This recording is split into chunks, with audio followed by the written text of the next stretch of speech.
If you are waking up consistently with a feeling of dread, a feeling of melancholy, a feeling of, I don't want to do this, I don't want to be this person, I don't want to be in this life, this doesn't even feel like my life, those are all the flags for you that you need to start marking as red and figuring out how to tackle and how to fix. Because if you feel that way today, then you're probably going to feel that way tomorrow. If you don't change anything. Nothing changes if nothing changes. Let's talk about consistency. I think most of whoever will end up watching this video knows the value that I place on being consistent. And maybe it's not something that I've talked about directly, like, oh, it's part of my value system to be ultra consistent. But I hope that it comes out at least in the energy and the nuance of the way that I talk about things that I do in my life, right? Like approaching writing this memoir or making these YouTube videos or going to the gym, making sure that my nutrition is in check and that I'm showing up for my friends. You get the idea. Now, why am I starting this video by talking about consistency? The truth is this video doesn't have to do with consistency directly at all. Consistency is the hidden thing behind what I really want to talk about in this video. What I really want to talk about in this video is finding things that we can show up to and want to perform consistently, day in and day out. We all struggle, including myself, with being consistent around certain things, even things that we claim, like I claim with myself, matter to me.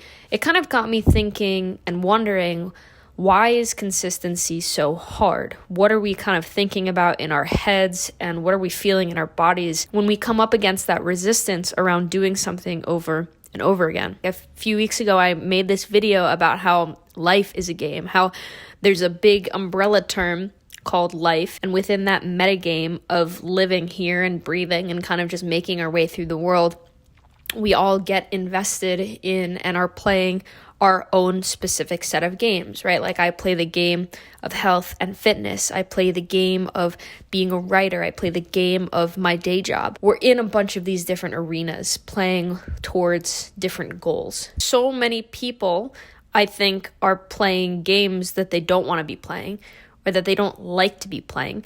And that's where the lack of the consistency and the willpower and the discipline kind of comes in, and that resistance sort of rises to a level where we can't be consistent and we can't show up. Think about the last week of your life.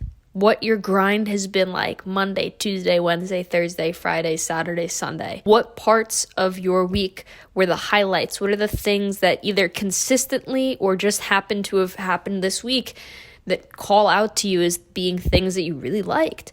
And what are the things about this week that you really didn't like? Was it your job? Was it something, again, consistent, monotonous, laborious, chronic? Or was there something acute that happened that maybe we can't control as much? And the reason why I want you to kind of think back on the course of your week and the things that you liked about it and the things that you didn't like about it is because a week is a really good proxy for things that we work on and do chronically. It gives you the opportunity to see what sorts of things are you really invested in that you really like investing in? What sort of things are you not so invested in?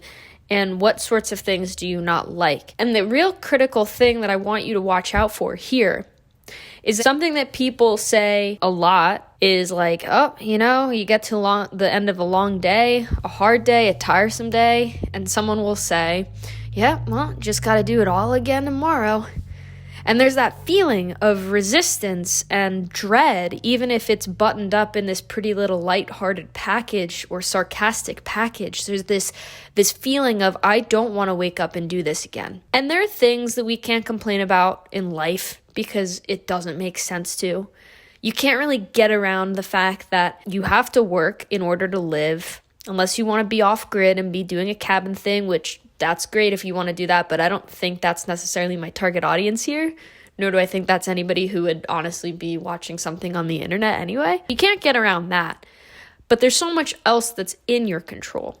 You can control the job that you have. You can control the hobbies that you invest your time into with whatever free time you have, which I, again, understand is at a level that's different for everybody, right? Like if you have kids or you have other obligations and you work a really long, like 100-hour-a-week sort of job where maybe you don't have a ton of free time. I understand that these buckets are all going to be different for everybody depending on who you are, what games you're playing, and the investment from a time, financial stress, emotional stress perspective your games require. But the thing is that we have a lot more control than we think we do about what games we play and about our influence on those games. And I think this is why people struggle so much with the concept of doing this day in and day out for the rest of their lives, even the thinking about just doing it again tomorrow.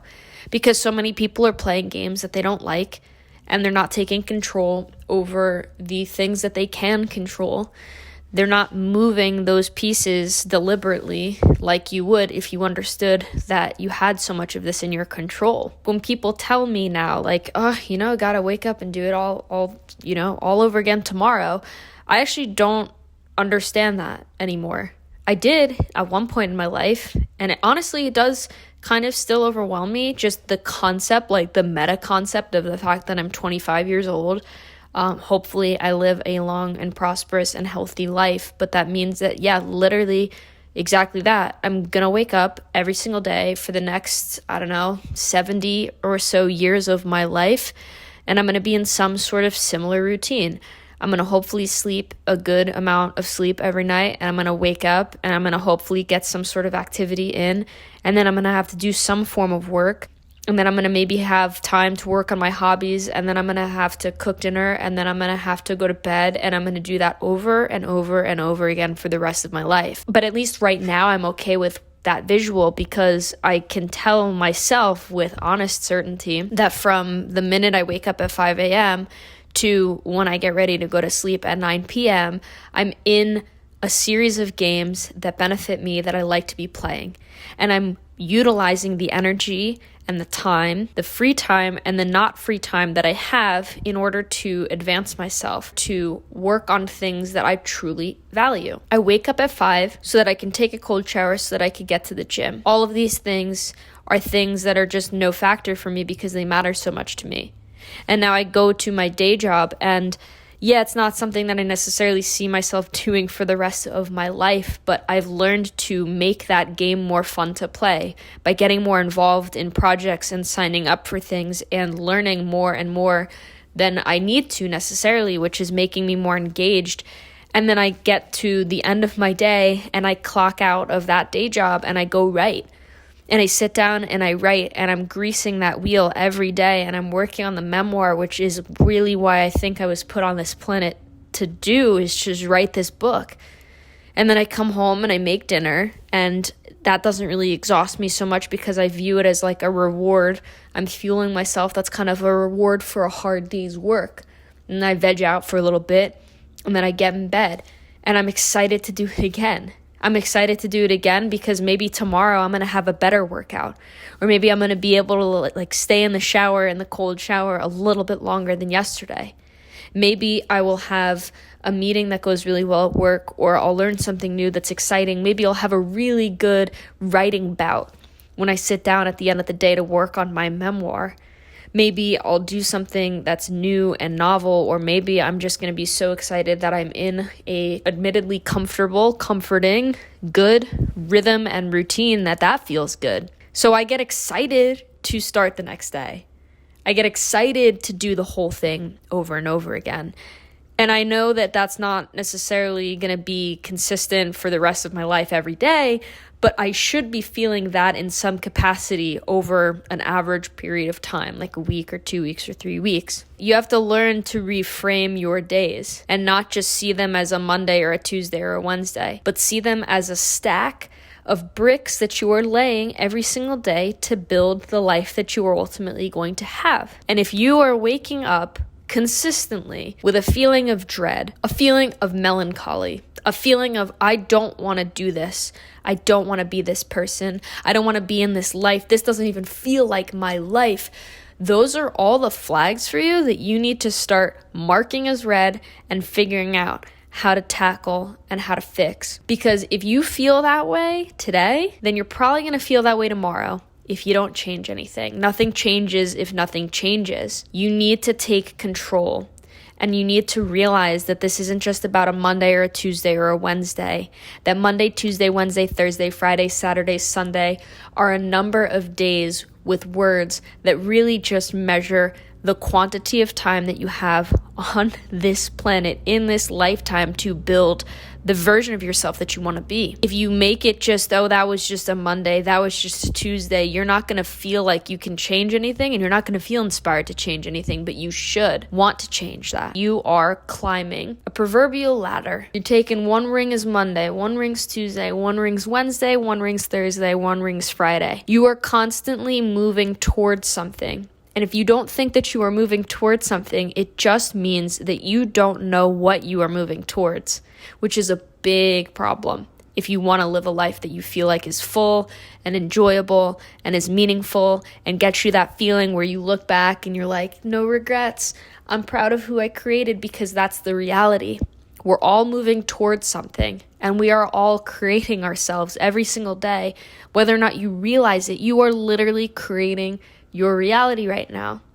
And so if you look around and you do this week-long experiment where you try to figure out how much dread is in your life and how much joy is in your life, and you measure those two buckets, and the dread bucket is way heavier than the joy bucket, then let me tell you something. You should really start to reevaluate what games you're playing and what direction you're taking in life, and do everything that you can to start moving those pieces little by little, so that those scales can rebalance and so that you get the joy, because you deserve the joy. But the joy is also not just going to fall into your lap. You have to create the joy. You have to create the meaning. You deserve to see your life as not just a series of boring days where you're clocking in and clocking out and it feels so dreadful and so exhausting. You deserve to feel like all of those days are you working towards something, because they are, whether or not you feel like that today.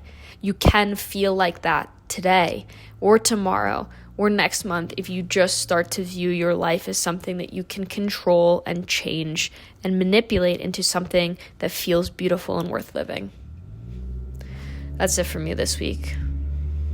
I love you, and I will talk to you in the next one. Goodbye.